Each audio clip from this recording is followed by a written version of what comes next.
Hey, good morning. This is Meir Valensky with Driving Markets. I hope you're all well. Okay, since it's holiday season, I don't really want to bore you with all what's going on in the financial markets, but I do want to raise a subject regarding crypto and Bitcoin. Okay, so I put a little message or put a few questions on LinkedIn yesterday, and I got a load of responses. So the questions are as follows. What is it about Bitcoin that is so interesting? What is it that makes a person who's never traded before buy Bitcoin or invest in Bitcoin? And then what makes it where people are willing to invest in Bitcoin, but they're not willing to invest in shares or FX or commodities or general stock market volatile assets, but they're willing to invest in one of the most volatile, if not the most volatile investment, which is Bitcoin. I mean, Bitcoin moves anywhere between 2%, 3%, 7% a day. Is that what makes it attractive? Is it appealing to the general gambling spirit of a person, whereby all logic goes out the window? And why is Bitcoin so high? And if it is at this price, question, would you buy it or would you sell it? What would you do with Bitcoin? There's those people who are saying Bitcoin is going to go to $250,000, $300,000 minimum. Some are talking about $1 million. That could well be. I simply don't know. But I'm interested to look at human behavior and human nature. What is it about this particular product that no one knows anything about? Everyone is purely speculating. There's no substance or financial or fundamental economic basis to the movements, and yet it's caught the world's attention. What is it about this asset, in your opinion, that makes it move so fast? I'd be very interested to hear, and I'd be very interested for you to react to this post and tell me what you think, because I'd really like to run a conversation. Also on LinkedIn, I'm going to post another LinkedIn.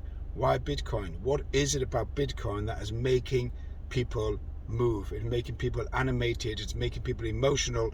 I've even got clients who say they don't invest in something they don't know about, but yet they go and buy cryptos. So I go back to them. I said, hold on, did you not say that you don't invest in anything you don't understand, you don't know about? And they say, yes, but come on, obviously cryptos and Bitcoins are going to go through the roof. So all of their basis of not investing in something they don't understand is out the window. What they do, and say, no, we want to invest in Bitcoin because they believe something in Bitcoin negates and counteracts any of their previous statements and justifies them buying it. But why would Bitcoin go up? Why should Bitcoin go to 100, 200, 300,000? Okay, so people say there's only 21 million total capacity of Bitcoin coins. Why? Because that's the limit, where all other cryptos have unlimited. But is that justification to say let's go and buy it? On the other hand, why sell it? If everyone says it's going up, then surely everyone's right. So maybe it's never going to go down again. You simply don't know, but there doesn't seem to be any rational or justification in either direction, whether it goes down or whether it goes up.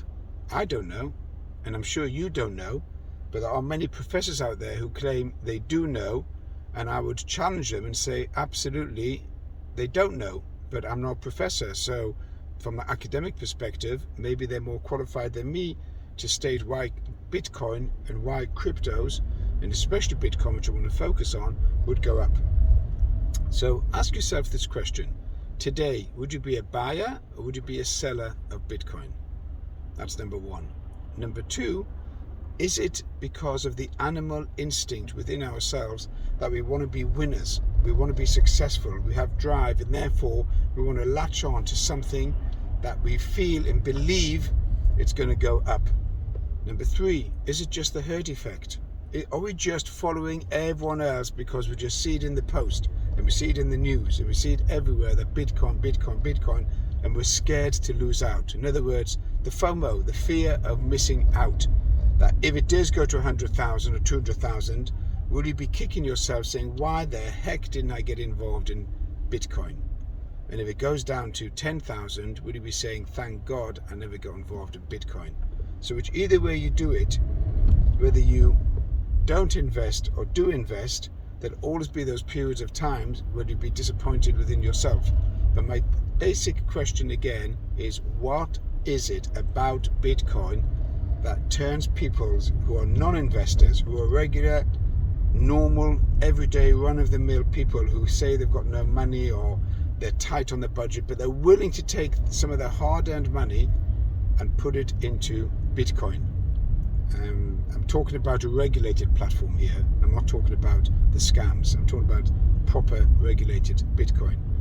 But on the other hand, you've got all those unscrupulous people who exploit human nature's greed and fear of missing out in setting up the scams. But we'll put that aside. So please respond to this YouTube. Please answer the questions as much as you can, because I'd really love to know from the listeners and from my very wide audience as to who is interested in Bitcoin and why you're interested in Bitcoin, and explain to me what you see the future of Bitcoin. So this is Meir Walensky with Driving Markets. Anything said on this piece is an opinion only, nothing else but an opinion, and therefore I use that caveat to protect myself. If you want to get hold of me, you can contact me on LinkedIn. You can respond to this YouTube, which I would like you to respond to, and you can also contact me on WhatsApp, on Instagram, Walensky Meir. And I'd like to wish all of you a healthy and successful business year of 2022, and you should only know good news, and you should strive for much higher targets. Meir Walensky with Driving Markets. Have a good day.